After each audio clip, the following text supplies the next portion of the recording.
आज सुबह जब फजर की नमाज पढ़ रही थी और नमाज मैंने खत्म की है, उसके बाद मैं कुरान पाक की तिलावत करने लगी थी, उसी दौरान माजिद बशीर आया और वो नशे में था, ये नरगिस का कहना है। और उसने आते ही मुझे ये कहा कि मुझे कुछ पैसे चाहिए और तुम्हारे पास जो जेवर है वो चाहिए। और तीसरी बात ये कही कि जो साहब बीवी है आफ्ताब इकबाल की, उसको मैं इसी फार्म हाउस में रखना चाहता हूँ। तो नरगिस का ये कहना है कि मैंने इनकार कर दिया। मेरे इनकार के बाद सबसे पहले माजिद बशीर ने अपना पिस्टल निकालकर मेरे मुंह पर बट मारना शुरू कर दिए और मेरे सीने में टांगे मारी, मेरी पसलियों में टांगे मारना शुरू कर दिया और मुझे जमीन पे गिरा दिया। अब नरगिस की ये बात बाहर कैसे आई? उसका एक बेटा है अली मुर्तजा जो कनाडा में है। नरगिस और अली मुर्तजा दोनों कैनेडियन नेशनल हैं। वो उसने फिर अपने मामू को इधर पाकिस्तान में फोन किया, जिसने 15 पे कॉल की। डिफेंस सी की पुलिस जो है वो वहाँ पर पहुंची। असद जो SHO है वहाँ पे, उनसे मेरी मुलाकात भी हुई नरगिस के घर जब वो बयान लेने गए। नरगिस के बेटे ने कैनेडियन एम्बेसी में ना सिर्फ खुद शिकायत की बल्कि अपनी वालदा से भी करवाई, जिसके बाद लाहौर पुलिस हरकत में आई। और नरगिस का ये कहना है कि मैं पहले भी करोड़ों रुपया माजिद बशीर को दे चुकी हूँ और मेरा एक 9 कनाल का प्लॉट है, वो भी ये हथियाना चाहता है। माजिद बशीर खुद भी एक पुलिस वाले हैं और ऑर्गेनाइज क्राइम में एक अपनी ड्यूटी कर रहे हैं, उनको सुने बगैर पुलिस ने इतनी जल्दी पर्चा कैसे दे दिया? देखें, जो जाए वकुआ पे जो एविडेंस मिले, ये मुमकिन नहीं है भाई। माजिद बशीर उसका हस्बैंड तो है, वहाँ पे 25 कैमरे लगे हैं। वहाँ पे माजिद बशीर के आने का जो टाइम नरगिस ने बताया है और जाने का, वो वीडियो एविडेंस पुलिस के पास भी मौजूद है। लेकिन नरगिस ने ये इंकशाफ किया है कि किरण की वजह से मेरी और इसकी लड़ाई हुई और पहले भी कई बार ये मुझे तशद्दुद का निशाना बनाता रहा है। FIR तो हो गई है, क्या पुलिस वाले अपने पेटी भाई को गिरफ्तार करें? देखेंगे, जिस तरह मुकदमा दर्ज हुआ है और जिस तरह कैनेडियन एम्बेसी इन्वॉल्व होगी है, वो जरूर उसे गिरफ्तार करेंगे। अगर ये सुलह ना हुई तो माजिद बशीर को आप देखेंगे कि वो गिरफ्तार भी होगा और उसे अदालत में भी पेश किया जाएगा। बिस्मिल्लाहिर्रहमानिर्रहीम, अस्सलाम वालेकुम नाज़रीन, आप देख रहे हैं एक न्यूज़ और मैं हूं बिलाल ज़फ़र।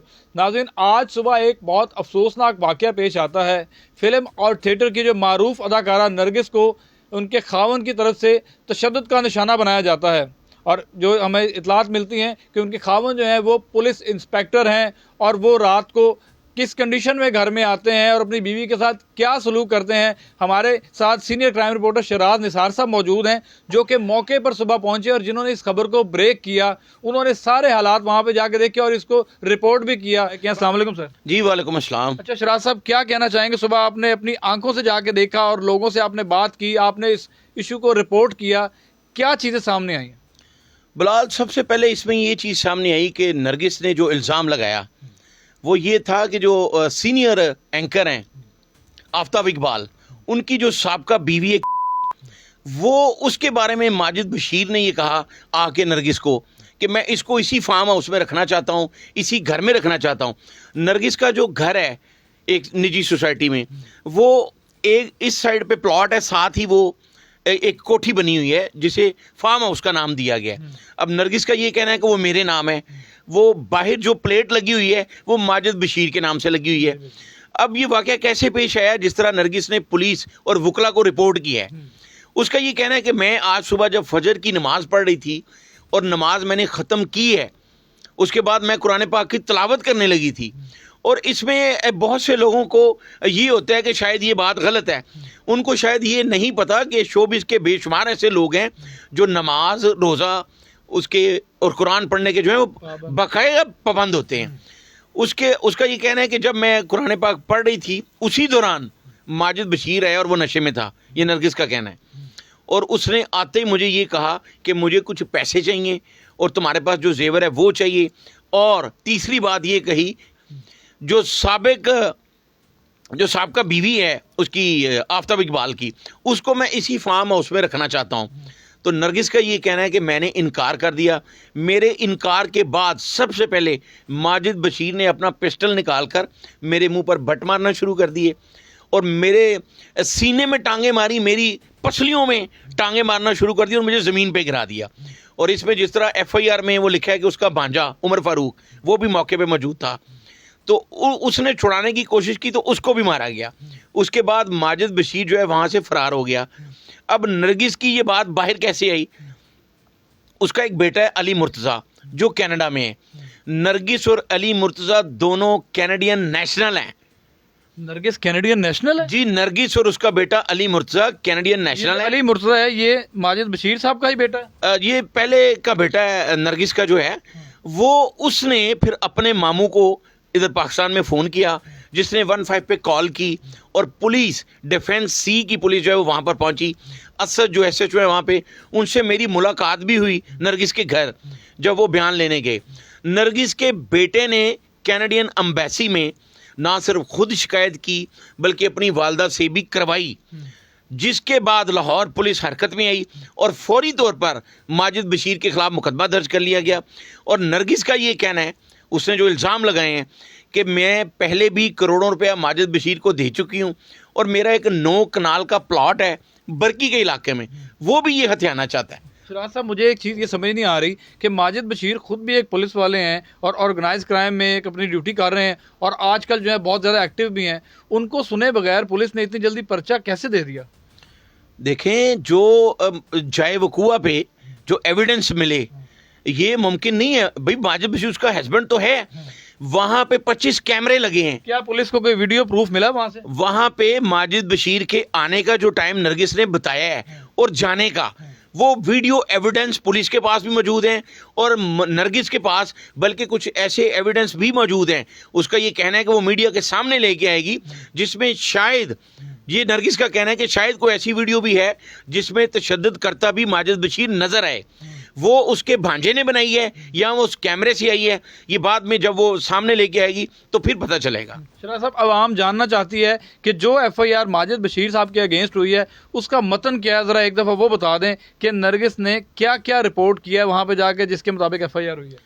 बिलाल, उससे पहले मैं आपको ये बताना चाहता हूँ कि निगार चौधरी जो एक स्टेज आर्टिस्ट है, उसने 2 दिन पहले हमारे साथ ही बात करते हुए ये इल्ज़ाम लगाया था कि माजिद बशीर और नरगिस मिलकर डांस पार्टियां अरेंज करते हैं, वहाँ पे नशा भी होता है। ये निगार चौधरी का कहना है, जिसकी तस्दीक आज नरगिस ने खुद की कि माजिद बशीर से कई लड़कियों के साथ ताल्लुकात हैं। और जिस तरह किरण का जिक्र आया, जो आफ्ताब इकबाल की साबका बीवी है, कि वो अब उसको अपने साथ रखना चाहता है, वो निकाह करेगा या वैसे रखना चाहता है, ये वही बता सकता है। लेकिन नरगिस ने ये इंकशाफ किया है कि किरण की वजह से मेरी और इसकी लड़ाई हुई और पहले भी कई बार ये मुझे तशद्दुद का निशाना बनाता रहा है। और जिस तरह उसके घर वालों ने बताया, अदरीस जो नरगिस का बाप है, वो रोता हुआ वहाँ पे नजर आया कि मेरी बेटी का बहुत ही बुरा हाल कर दिया है। और जिस तरह वीडियो आपने भी देखी, उसको मारा तो गया है, तशद्दुद भी हुआ है। अब नरगिस के वकला का और नरगिस का ये मुतालबा है कि मेरा मेडिकल करवाया जाए ताकि मजीद जुर्म आज़ाद करके उसमें मजीद दफात जो है वो दर्ज की जाए। अच्छा, निगार चौधरी का जो है वो आपने इंटरव्यू किया, वो भी आपका एक्सक्लूसिव था। उसने क्या चीज़ें मंजर आम पे लेके आई जिसको प्रेस कॉन्फ्रेंस ने की, ऑफ द रिकॉर्ड भी उसने आपको बहुत सारा कुछ बताया, तो वो क्या बता रही थी कि उसको नरगिस बुलाती थी या माजिद बशीर बुलाते थे? देखिए, उसने बड़ा बरमला कहा कि हम पहले इनकी डांस पार्टियों में जाया करते थे, ये निगार चौधरी ने खुद कहा है।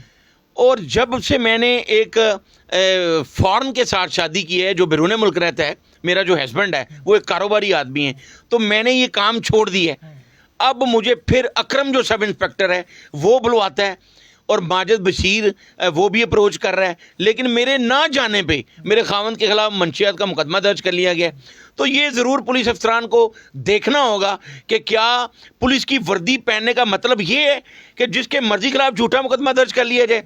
जिस तरह DIG इन्वेस्टिगेशन का मैंने आपको बताया कि ज़ीशान असगर ने चंद दिन पहले एक मुकदमा खारिज किया है जो दाता दरबार थाने में दर्ज हुआ, और इसी विंग CI इकबाल टाउन के सब इंस्पेक्टर शकील भट्ट उसमें मुद्दई है, और वही बहावलपुर का एक बंदा पकड़ता है, उस पर पर्चा दे देता है। तो ये मैं आपके प्रोग्राम में ये बताना चाहता हूं कि दुनिया की कोई भी फोर्स उस वक्त तक कामयाब नहीं हो सकती जब तक उसके शहरी उसका साथ ना दें। ये लाखों अफराद और भर्ती कर लें, जब तक शहरियों को कम्युनिटी पुलिसिंग नहीं होगी ये कोई रिलीफ नहीं दे सकते। और कम्युनिटी पुलिसिंग उस वक्त होगी जब ये झूठे मुकदमे देना बंद करेंगे और जो इस तरह के पुलिस अफसरान हैं उनके खिलाफ कार्रवाई करेंगे। अच्छा साहब, शकील भट्ट वाला इशू जो है वो दाता दरबार वो एक तरफ रख दें, अगर इस तरफ आए अकरम की और माजिद बशीर की तरफ, तो कहीं ऐसा तो नहीं कि निगार और ये जो नरगिस है कहीं मिलकर कोई साजिश कर रहे हैं इन मर्दों के खिलाफ? बिलाल साहब, आपके कहने का मकसद ये है कि निगार और नरगिस के साथ क्या आला पुलिस अफसरान भी मिल गए हैं? मैं आपकी इस बात से बिल्कुल इत्तेफाक नहीं करता, चूंकि जो मुकदमात दर्ज हो रहे हैं वो एक DIG इन्वेस्टिगेशन ने खारिज की है और एक DIG के कहने पे डिफेंस C में आज दर्ज हुआ है। तो फिर इसका मतलब है कि आला पुलिस अफसरान जो हैं वो इस बात की मजम्मत कर रहे हैं, इस तरह के मुकदमा दर्ज करके और झूठे मुकदमा खारिज करके, कि जो भी इस तरह का पुलिस एहलकार कोई ऐसी कार्रवाई करेगा उसके खिलाफ कार्रवाई होगी। मतलब डीआईजी ने नाराजगी का इजहार भी किया उसमें? बिल्कुल नाराजगी का इजहार किया है। डीआईजी इन्वेस्टिगेशन ज़ीशान असगर, जिनकी शोहरत जो है वो बिल्कुल सब जानते हैं कि वो कैसा है, तो उन्होंने ही ये पर्चा खारिज किया है। हमने ये वो रिपोर्ट के साथ, अखराज रिपोर्ट के साथ ये ब्रेक की थी कि डीआईजी इन्वेस्टिगेशन ये झूठा मुकदमा खारिज किया है। अब ये ऐसा नहीं है कि पुलिस में जो माफिया ग्रुप है वो सहाफ़ियों को धमकाना शुरू कर दे, वो सहाफ़ियों को तड़ियाँ लगाना शुरू कर दे कि आप हमारे खबरें ना दें, बल्कि जो आला पुलिस अफसरान है, मैं CCP लाहौर बिलाल सिद्दीक कमियाना को इस बात पे अप्रिशिएट करना चाहता हूँ। वो कभी भी किसी सहाफ़ी को ये नहीं कहते कि आप हमारे खिलाफ खबरें ना लगाएं, बल्कि वो इस तरह की खबरों के बारे में ये कहते हैं कि आप हमारे आंखें और कान हैं। इस तरह की चीज़ें जब आप हाईलाइट करते हैं तो हमें एक्शन लेने का मौका मिलता है। बिलाल सिद्दीक कमियाना वाहिद अफसर है जिसने अपनी तैनाती के दौरान कई पुलिस अफसरान के खिलाफ मुकदमा दर्ज करके उनको गिरफ्तार करवाया। शराज भाई, मतन नहीं आपने FIR का बताया? मतन यही है जो सारी बात आपको बताई है कि नरगिस सुबह उसने ये कहा है कि मैं बैठी थी और माजिद बशीर आया है, और उसमें उसने ये भी बताया कि जो आफ्ताब इकबाल का नाम लिखा है FIR में कि आफ्ताब इकबाल की साबका बीवी, उसकी वजह से जो है ये झगड़ा हुआ है और उसको वो रखना चाहता था। ये FIR का मतन है। उसमें जो 2 दफात लगी हैं 354 और 506B। 506B जो है वो नॉन बेलेबल ऑफेंस है कि जब आप किसी को किसी भी हथियार के साथ तशद्दुद का निशाना बनाते हैं तो 506B। हाँ, नरगिस का ये कहना है कि मुझे कत्ल की भी धमकियाँ दी जा रही हैं और अगर मैं कत्ल हो जाती हूँ या मुझ पर फायरिंग होती है तो इसका जिम्मेदार जो है माजिद बशीर होगा। माजिद बशीर होगा। आखिर में सिर्फ मुझे ये बता दें कि अब क्या देखते हैं आगे आने वाले दिनों में क्या होगा? FIR तो हो गई है, क्या पुलिस वाले अपने पेटी भाई को गिरफ्तार करेंगे? देखें जी, जिस तरह मुकदमा दर्ज हुआ है और जिस तरह कैनेडियन एम्बेसी इन्वॉल्व हो गई है और वो अपने शहरियों के लिए इस तरह क्रेजी हैं, और मैं जिस तरह पहले भी कह चुका हूँ कि अभी जो हमारे लाहौर पुलिस में 3-4 अफसरान काम कर रहे हैं वो भी अपने शहरियों के लिए क्रेजी हैं। उन्होंने पुलिस अफसरान को स्पेयर नहीं किया, मुकदमा दर्ज किया है, वो ज़रूर उसे गिरफ्तार करेंगे। अगर ये सुलह ना हुई तो माजिद बशीर को आप देखेंगे कि वो गिरफ्तार भी होगा और उसे अदालत में भी पेश किया जाएगा। तो अदालत में पेश किया जाएगा। नाज़रीन, बिल्कुल आपने बहुत बड़े इंकशाफात जो हैं वो शराज निसार साहब के सुने। शराज साहब ने बाकायदा तौर पे जाके मौके पे ये सारा इवेंट कवर किया और फुटेज में भी देखा जा सकता है कि पुलिस भी वहाँ पर मौजूद थी, उनके घर के लोग भी वहाँ मौजूद थे, सिक्योरिटी के जो लोग भी मौजूद थे, घर का लॉन भी शराज साहब ने वहाँ पर दिखाया, और ये सारी चीज़ें जो है ये एक न्यूज़ ने आपको दिखाई। तो अब देखना ये है कि आगे आने वाले दिनों में क्या होता है, क्या नरगिस को इंसाफ मिलता है या नहीं मिलता, कहीं नरगिस कोई साजिश तो नहीं कर रही, ये तो तफ्तीश के बाद ही चीज़ें पता लगेंगी। हमें इजाज़त दीजिए, अल्लाह।